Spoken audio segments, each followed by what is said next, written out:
পৌষ মাসের শেষে মাঘ মাসের শুরুতে শীতের সকালে আপনাদেরকে স্বাগত। আমি আজকে আবার আসছি আমাদের গ্রামের বাড়ি করিমগঞ্জে, কিশোরগঞ্জের। সুন্দর একটি সকাল, সুন্দর একটি মিষ্টি রোদ উঠেছে সকালবেলা, আর হালকা হালকা কুয়াশায় কোনো গাছের উপরে বসে আছে। আর মানুষজন ধীরে ধীরে তাদের কৃষি জমিতে আসতে শুরু করছে, কাজ করা শুরু করছে। আর এখন অনেক জায়গায় সরিষা ক্ষেত করা হচ্ছে, মানে সুন্দর সরিষা ক্ষেত। আপনাদেরকে দেখাই, সরিষা ক্ষেতের পাশ দিয়ে যখন যাই তখন দারুণ একটি ঘ্রাণ আসে, সরিষা ফুলের ঘ্রাণ, একবারে মোমো করে একটা ঘ্রাণ। এই যে সরিষা, সুন্দর একটি সরিষা ক্ষেত,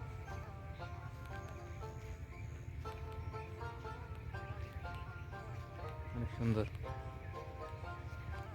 আবার এই যে পিছনে এটাও সরিষা ক্ষেত, এটা বড় হচ্ছে, আস্তে আস্তে হচ্ছে, এখনো ছোট এটা। আর এটাও সরিষা ক্ষেত, এই যে এটাও সরিষা ক্ষেত। এটা আরেকটু বড় হলেই সরিষা ফুল দেখা যাবে। অনেক সুন্দর একটি সকাল। এরকম সকালে ঘোরাফেরা করতে বেশ, একটু হাঁটাহাঁটি ঘোরাফেরা করতে বেশ ভালোই লাগে। আর এখন বিলের একেবারে পানি নাই, এটা হচ্ছে মাসিং বিল, কলাতলির মানে সুন্দর একটি বিল, মাসিং বিল। সেই বিলে এখন পানি নাই, পানি খুবই কম। ধান লাগাইতেছে সব ক্ষেতেই হালকা হালকা পানিতে। আর পাখির কিচিরমিচির শব্দ সেই লাগে। গ্রামের ক্ষেতের এরকম আল দিয়ে হাঁটতে বেশ ভালো লাগে এই এই সময়টাতে, শীতের সময়টাতে। অন্য সময়টাতে এই আইলগুলা হাঁটার উপযোগী থাকে না, কিন্তু এখন বেশ সুন্দর। আর এই যে ধান লাগাইতেছে,